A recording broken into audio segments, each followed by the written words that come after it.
Nurse! Call the nurse! You mutilated this man. On top of it all, you're racist. Hello, little enzymes. Welcome back to Daisha's Digest. The topic of today's video will be I refuse. We have 4 stories. They all have updates. Everything will be included in the description as always. I think that's it. Let's get into it. So the first story was 9 months ago. So this one is a little bit older, posted in May 2024. But it says, am I the a-hole for refusing to lend my friend my house for her wedding after she asked me for a paternity test, resulting in her having to cancel the wedding? That's a lot. My friend Sandra and I have known each other for over 20 years. We are 30 and 32.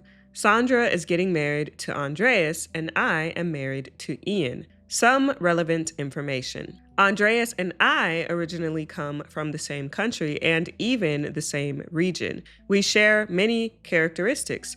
We both have very round faces, deep brown eyes, long, straight black hair, etc. If you didn't know better, you might assume we're siblings. I met Andreas 6 years ago and introduced him to Sandra. He proposed 2 years ago. I own a beautiful property in my home country that I was ready to lend to Sandra and Andreas for their wedding. My property is like a finca and has 10 rooms. Okay, I don't exactly know what a finca is, so let's Google. Ooh, it looks nice, whatever. It's just like a property, kind of like a rural property. A finca, which translates to estate or farmhouse in English, is a traditional Spanish property in the picturesque countryside. Fincas are country houses located on rural land. And it looks very nice. Okay, back to the story. She said, usually I would rent it out for weddings at a somewhat high price, but I was happy to give it to them at no cost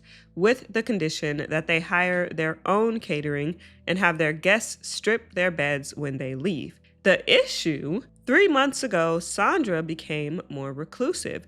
She wouldn't answer my texts and we didn't meet up. 2 weeks ago, she appeared at my door with Andreas. They sat us down, my husband included, and said she suspected that my daughter is actually Andreas's biological daughter and requested a paternity test for peace of mind. I was so shocked that I couldn't say anything. My husband lost his temper and raised his voice, telling Sandra that she was being absolutely stupid. Sandra pointed out that my daughter looks like Andreas. I explained that Andreas and I look alike. She kept shaking her head, saying my daughter would look more like my husband and not like my exact copy. The evening ended poorly. I agreed to the test if they paid for it. The results came back last Friday, showing that Andreas was not the father. We also did a test confirming that my husband is the father. Sandra cried and tried to hug me. I told her I didn't want to and that I didn't want to be friends with her for the time being. Right, because not only did you think I was a cheater and had a baby by another man, you thought it was your man. So you just didn't trust that OP was a good friend at all or a good person in general. Like what? With no other evidence, no other anything. You just out of the blue accuse her of something like that.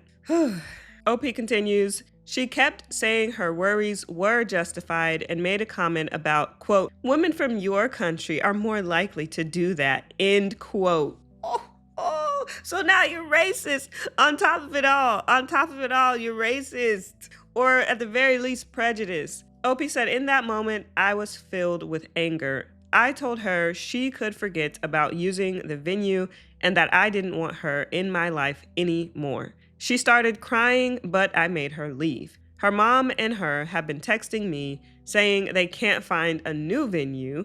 I still said no. 20 minutes ago, Sandra called me sobbing, saying that the wedding is off because of me. Am I the a-hole? Should I have just let her use the venue at the usual price, or was what I did okay? Edit, Andreas was not chill about this. He seemed exasperated. He was quite upset and basically just agreed to do this so she would drop it. I didn't include it because I did not see the relevance for the conflict between me and her. I say not the a-hole. She was already gonna let her use the venue for free, basically, or for way, way, way less than a normal person would have to pay. And now you're accusing me, you're accusing OP, the person who you were gonna use on your wedding day, of egregious things and also being racist or prejudiced on top of that. So no, you don't get the benefits of having a relationship with OP when you can't even respect the relationship you have with OP. So, some of the comments, someone said, not the a-hole. The wedding is off because she accused her fiance of infidelity and then insulted your and her fiance's culture by implying that women from said culture are floozies or have no respect for relationships. Maybe she shouldn't be an insecure racist. Another person, she basically implied that not only OP, but Andreas's mother, sister, aunt, and cousins are also potential floozy homewreckers. The man can't run fast enough away from this woman. Someone else said, I feel really bad for him out of all of this, but at least she showed her true colors. Hopefully the relationship is off now, too, with how she's acting. And then the last comment, totally not the a-hole. The wedding is off because of her. Apart from the slurs she flung at you, she demonstrated that she has no trust in her fiance. I suspect that this is the real reason why the wedding is off. If it was just the venue, they could have found another or postponed. Right. Then there was an update 10 hours later. Update, they are no longer together. Sandra just wrote me an email apologizing and for some reason PayPal'd me 25 euros. Anyway, thanks for weighing in. That's odd. Did she do that on accident?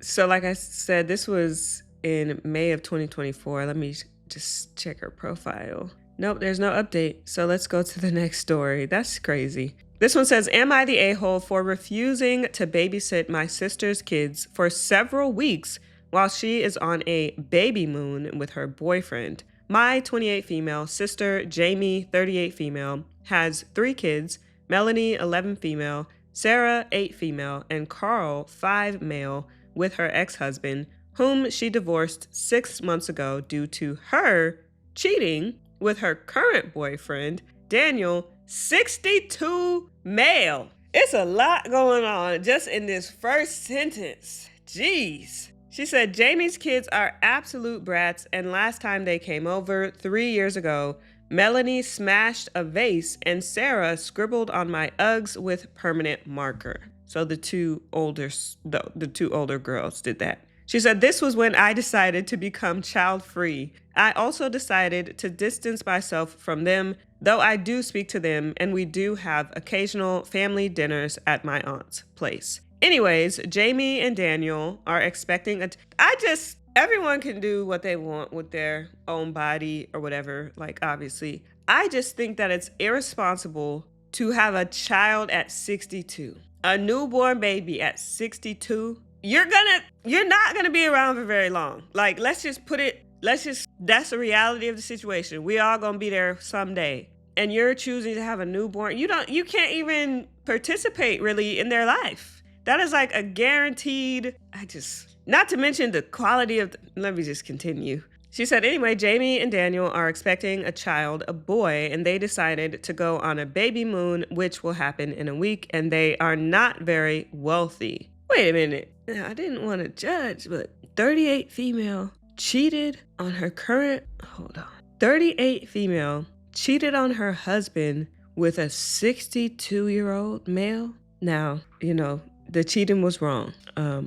But I assumed that, there was going to be some monetary gain associated with that. Because why else? Let me look up that age difference. 62 minus 38, 24 years. 24-year age gap. And what are you getting out of this? He ain't got no money. Now, money isn't everything. But typically, if you're dating that much older, it is what it is. That's usually how they do. Not me. I'm just saying that's the evidence shows. So this is interesting. She said they're not very wealthy. Jamie spent nearly all of her money on the trip and Daniel will work double shifts until then and after the baby moon to support both of them. So they did not hire a babysitter. Double shifts at 62? And I'm speechless. I'm speechless. You're at such a financial position to where you're working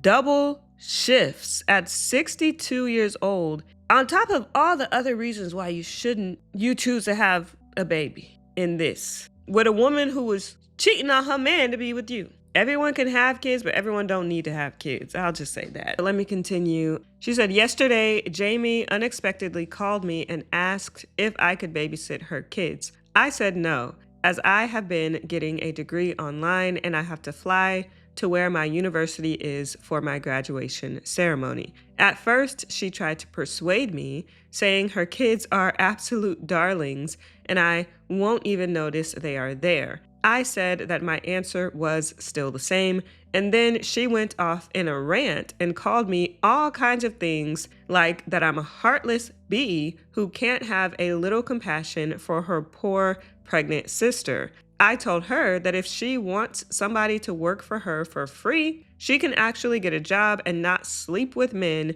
who are literally old enough to be her father in the hopes that they are rich. Now it makes sense. So she assumed he had money. She didn't know he was working them doubles at 62 when she was working them doubles, if you know what I mean. So OP says she hung up and is now bombarding me with texts begging me to reconsider.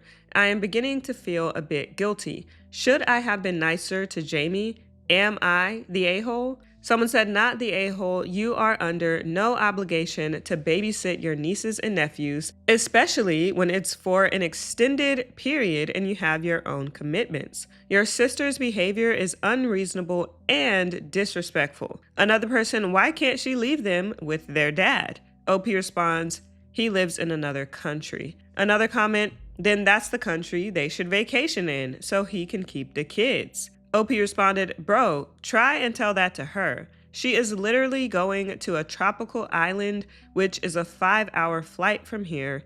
And if she had to go to her ex's country, she'd have to pay for a round trip of 12-hour flights for 2 adults and 3 kids, plus hotels, cabs, food, etc. And she'd have to take her kids and not get the chill baby moon with her baby daddy that she wanted, because she'd have to take the kids and communicate with her ex. Then that original commenter said, well, all that is on her. How about your parents? OP responded, my mom passed in a car crash 2 years ago and my dad can't walk and has dementia. He is in an old folks home, and Daniel's parents both passed like 30 years ago when he was in his 30s. Even if they were alive, they would be 94 and 100, which is way too old to care for a bunch of kids. And then the last comment, if you crumble now, you will become the main babysitter from the get-go in the future. She will know she can wear you off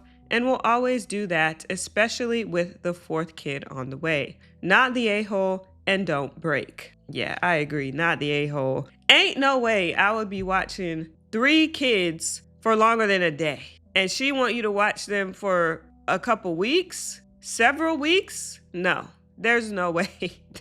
I don't care who it is. There's no way. The most I could do is like maybe a couple days. I don't even know how to take care of children. Like, you wouldn't want to leave your kids with me. Like, I know. There's no way. So update 1 day later. She said, last night, Jamie texted me. She seemed upset. Apparently, she had to cancel her baby moon because I rudely denied the amazing opportunity to watch her kids. However, not everything from the canceled trip was fully refunded, so she demanded that I compensate with the rest and also pay for a fully funded trip to Disney for her, Daniel, and the kids. She also sent me links to several things, such as a pack of Japanese expensive diapers, baby clothes, baby shoes, what baby needs mini Asics that cost a ton, and other stuff totaling $500. I didn't text back and blocked her. That's the only reasonable response. She said later, Daniel called me. I didn't pick up. At about midnight, Jamie showed up at my house and dropped Melanie, her 11-year-old, off. Now I'm conflicted. Should I call the police and get Jamie in trouble and possibly get Melanie in trouble with Jamie? Or should I go to her house and sort this out myself? I really hope I don't have to make any more updates. Girl, call the police. Call the police. Your sister is crazy. She doesn't need to be having another kid. This is a terrible situation for the kid. Terrible situation. How do you just drop your kid off at somebody's door unannounced? You don't even know if she was home. Somebody said, not the a-hole, call the police. Tell them your sister abandoned her child and that she's threatened to abandon all of her kids and disappear for multiple weeks, whether you're available or agree to it or not. Let them come and get the niece and have her face consequences. Unless you give her consequences, she will continue to abuse you, so it's the only way to stop this for good. Take actions. She broke the law, abandoning her daughter when she knew you are against it, so let her face child services and the police for it. I agree. I'd call the police, and I think at this point she's testing it. She's testing just how far OP will let her go. So if OP doesn't act in this situation, she's definitely going to do something like this again because she knows she can get away with it. Somebody else said also call the dad and offer to testify to give him full custody if he wants it. Another person, reaching out to the dad could really help. He needs to know what's going on so he can protect the kids. Someone else, unblock and text your sister, Jamie, and your parents in a group message. Say you have 30 minutes to pick up child's name, or I will call the police and CPS will be involved. Edit, then send all of the demands so your parents can see what kind of psychopath your sister has become. OP responded, my dad is in a nursing home with dementia and he can't walk. My mom passed away, but that is a great idea. Thanks. Another comment, unblock her, text her, pick up your child in 30 minutes or I will call the police for abandonment. Wait 30 minutes. If she picks up the child, then tell her to never try this again. If she doesn't pick up the child, then call the police. And then the last comment says, text the biological dad. He also has the rights to know that his ex is abandoning their children in the middle of the night. I had to do this once with a very close family member. The dad came, got his son in less than 5 minutes, and was going to take custody from the mom and cease child support. Let me go to her page and see if there's an update. That last post was February 6th, which was 10 days ago. Dang, there's no update. Hold on. Dang, there's no update. Why do none of these stories have updates? That is crazy. Just bad decision after bad decision. And at her big age, she's 38. You're 38 years old acting like this. That's crazy. So the next story, am I the a-hole for refusing to remove a tattoo for my current partner? My 24 male girlfriend, 29 female, and I have been together 2 years. I only have one tattoo. I got it when I was 19 and it was given to me by my ex-girlfriend. The tattoo, while it's not directly about or for my ex, she was the person to tattoo it on me. It's a small, minimal tattoo. My ex and I never broke up. She passed away unexpectedly in an accident. I was 21. Ooh, that's rough. I haven't been in a serious relationship until the one I'm in now because I've taken time to overcome the loss and all the associated trauma. To me, my tattoo holds a lot of meaning. It extends beyond the relationship I had with my ex. I've tried to explain that to my girlfriend, but her thinking is black and white. If you're over her, just get it removed. Can't you do this for me? Don't you want to move on? It means you're stuck in the past. These are some of her arguments. Am I the a-hole for wanting to keep my tattoo? Oh my God, no, not the a-hole. It ain't even about her. She's just the one that tattooed it on you. And even if it was about her, no, you don't have to get it removed. It was something that meant something to you at one point in time. Why remove it? I don't know. She's being ridiculous, child. She being ridiculous, I think. So some comments from OP. They said, this is a good way of putting it. It seems like the thing I need to remove from the comments here is my current girlfriend. It's not directly anything to do with her, it's just that she gave it to me. Even when I had it done by her, it was a tattoo I was getting for myself. And while it did take on the added meaning of being something that exists in a world where she no longer does and will always be connected in that way, it's not something to be competed with. I wish I'd shared the deeper backstory about my tattoo with my current girlfriend earlier. I think I took too long in establishing this side of my relationship with her, having her earn my trust before letting myself become vulnerable to a point where I could share traumatic memories with her. All for her to say, remove your tattoo. Shaking my head. Maybe I'm an idiot and I don't know how to spot them, but I genuinely saw no red flags. This is our only real issue in our relationship, but unfortunately, it's a huge one. Another comment they made, she did have some concerns even before I told her my story.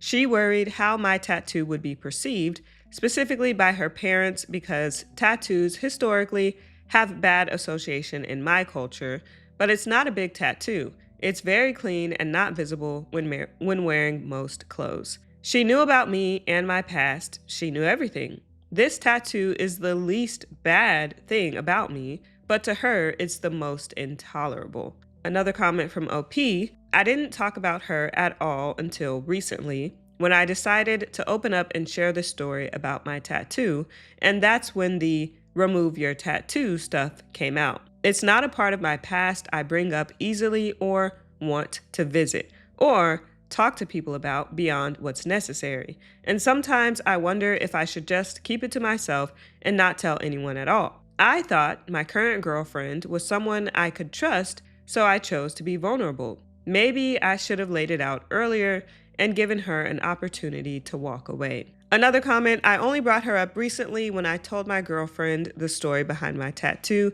It's not something I talk about or want to talk about. I have no contact with my late girlfriend's parents. I was studying abroad when all this happened, so her parents live in another country. Her mom tries to reach out, but I don't. I went to therapy after this and it was discouraged. And then the last comment from OP, I think it's on me a little for taking so long to open up, but that's something I'm working on. It's a bad personality trait I've always had, even before what happened to my late girlfriend, and her passing away just made me even more guarded. What I think is unfair is that people hold unresolved feelings for ex-partners all the time, whether they have a tattoo or not. But the presence of my tattoo, even though I put in all the work and moved on from my feelings, makes my girlfriend judge me unfairly because it's there. She thinks it means I'm stuck in the past, but it's not true.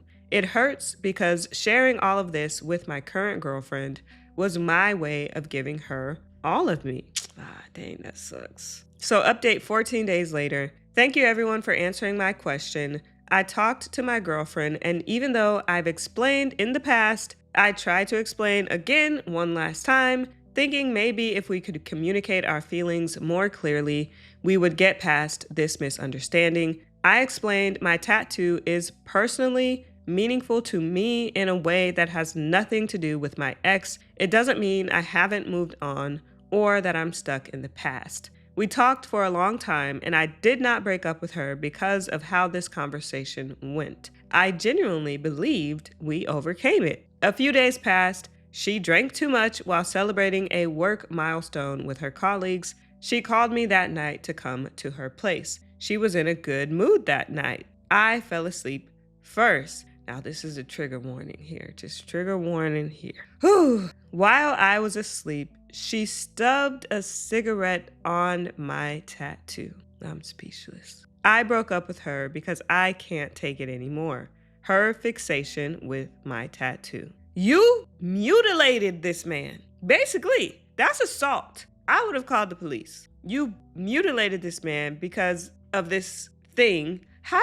When people do stuff like this, how did you think that was gonna play out? Did you think he was just gonna be like, oh, ouch, oh my goodness, I can't believe I got a permanent scar now because of you. But you know what? I forgive you. It's okay. Let's move on. Comments by OP. Fortunately, the burn doesn't seem to be too deep, so if I take care of it, it will probably be okay and heal by leaving a lighter mark. Then I'll get a touch-up. It's not a big or complicated tattoo. And another comment, it's clear to me now, but it took me so long because I think I was just convinced by the conversation we had. I was stupid, and also I was finding it hard to separate my feelings. That's absolutely crazy. She burned this man in his sleep. There's no other update. Oh my goodness. Okay, the last main story. Am I the a-hole for refusing to take my daughter to her birthday party? My 33 female daughter, Cleo, 5-year-old, hates pink.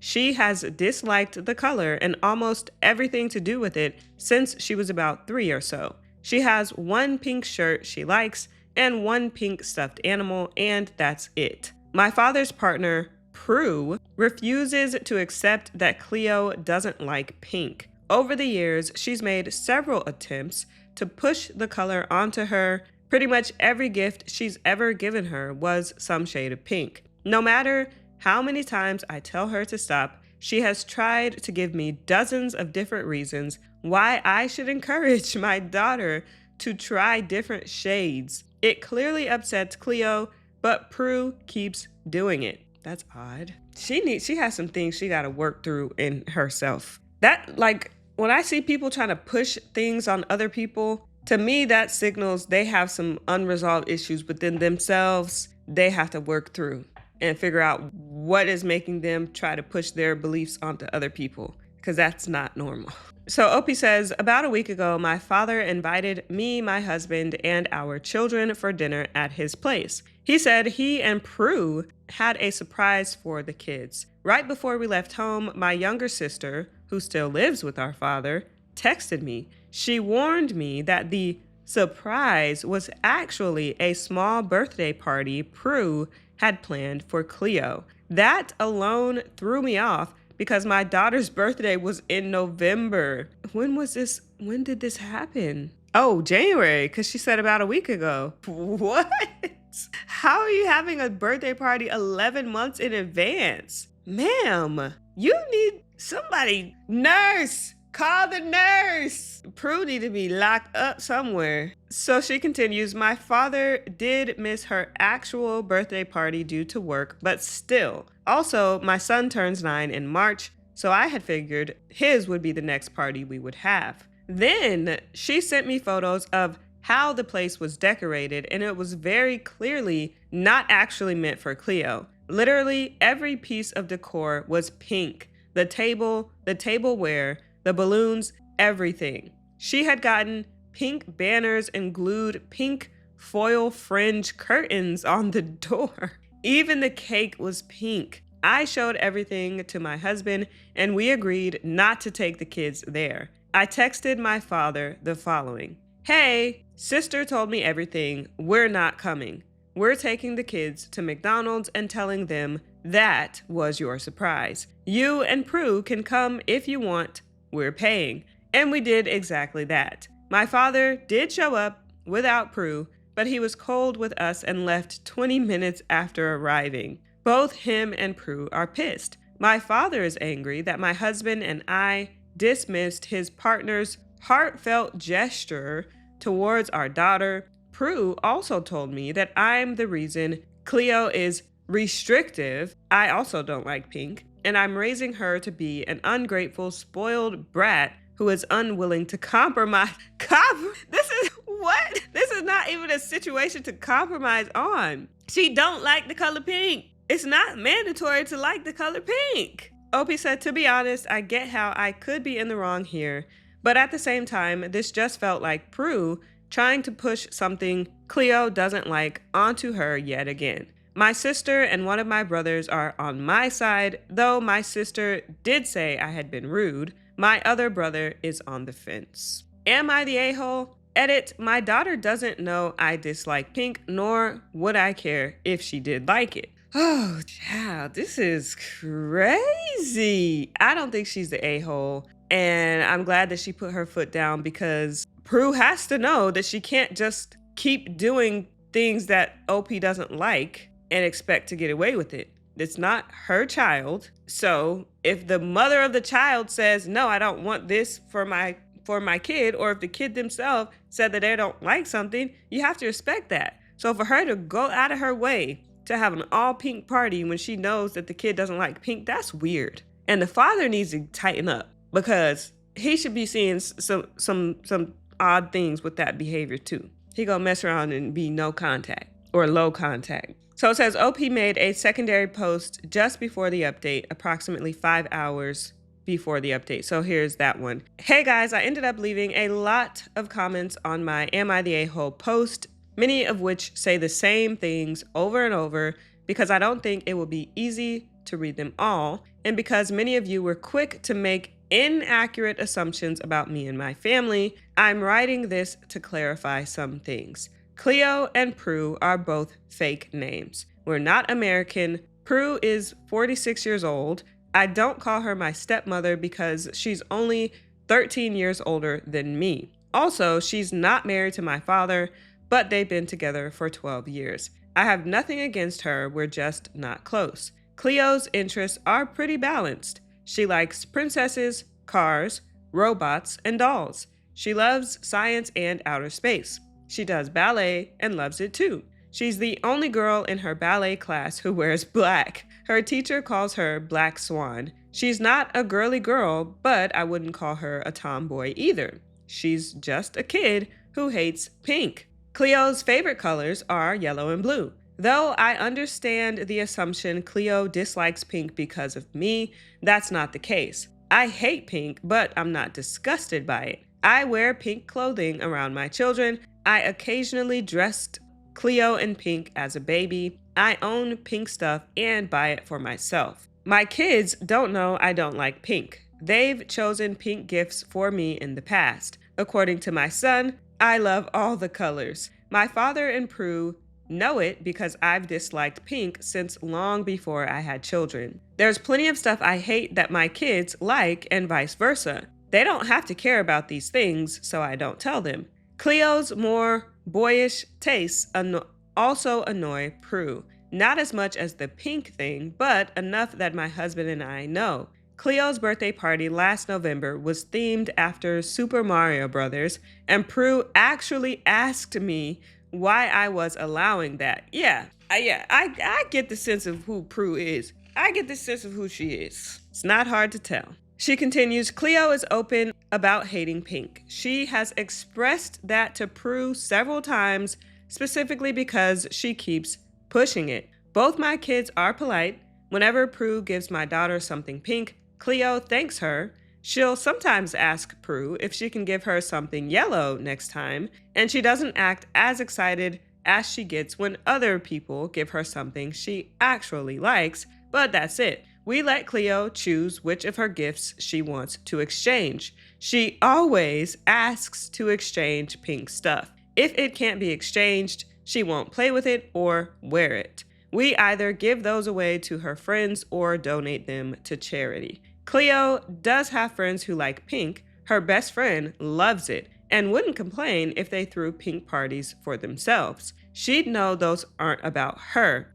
But the second you make it about her, aka throwing her a pink party, then she'd be upset. Cleo would have loathed the party. She would have started crying immediately. She wouldn't have eaten the cake. She wouldn't have had fun. I didn't tell Cleo about the party for a number of reasons. Most importantly, I didn't want her to get upset. I also knew that letting her see it would ruin my father's image in her eyes. Cleo is already upset that Prue doesn't care about what she likes, and I didn't want her to get frustrated at her grandfather too. Yes, my daughter does in fact hate pink. Yes, I'm very well aware that might change someday. No, I wouldn't care if it did. I think that's all I wanted to say here. Feel free to ask me any other questions you may have.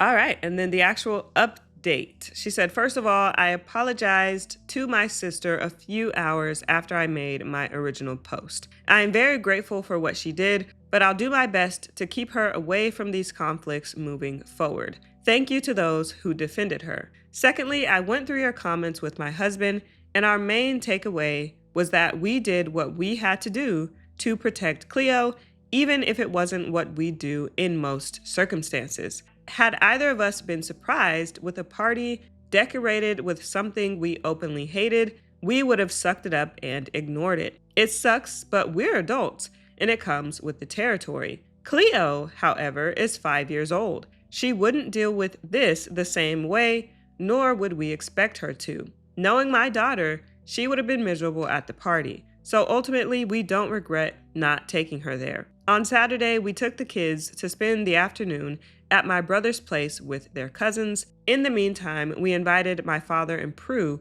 over to talk. My husband and I told them we wanted them to abide by the following. 1, no more surprise parties without our knowledge and approval. 2, no more pushing the color pink onto Cleo, including pink gifts. And 3, no more calling our children spoiled for being allowed to dislike something. If they didn't agree to our terms, we would no longer take the kids to their place, and there would be a good chance we'd lower our contact with them in the future, period. That's what I was thinking. If y'all can't respect the rules. Prue didn't say anything at first. My father tried to argue that we should at least thank her for the party, but I said no. I told them the problem wasn't that Prue threw a party for my daughter that was dedicated to her own interests. It was that she specifically chose something she knows my daughter hates and centered everything around it.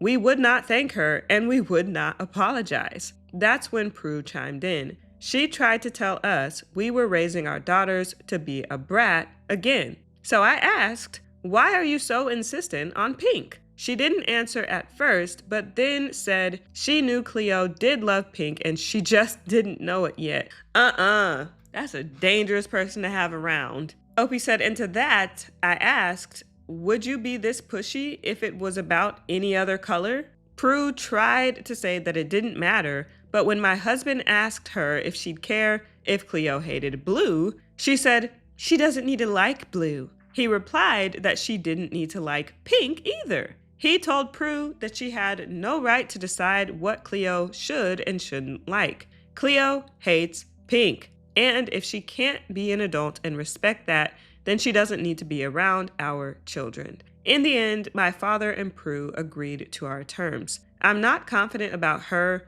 but I did speak to my father. I said I know he has a hard time saying no to Prue, but he will ruin his relationship with me and my children if he keeps enabling his partner. My father promised he wouldn't let this happen again. I hope this works out. Cleo is a great kid, and I hope my father and Prue can finally start seeing that. Thank you all for everything. Child, let me go to her profile. This is a mess. No additional update on that one either. Well, I hate to be a cynic, but I've seen enough of these stories to know that it's only a matter of time until Prue oversteps again, and the father is gonna have to make a choice. I hope it doesn't come to that, but I would not be surprised. So that's the last main story. We'll go to the palate cleanser for today. Don't forget to like, comment, and subscribe. This palate cleanser is just a short video that I saw on the Made Me Smile subreddit. It has both cute things that can make anyone smile, pets and babies laughing. So the video is for anyone not watching. This baby who is sitting in a moving box and a dog who has their teeth on one of the flaps and is dragging the box around, almost like a ride or something. And the baby is just giggling as the dog drags the baby through the house. So let me play it.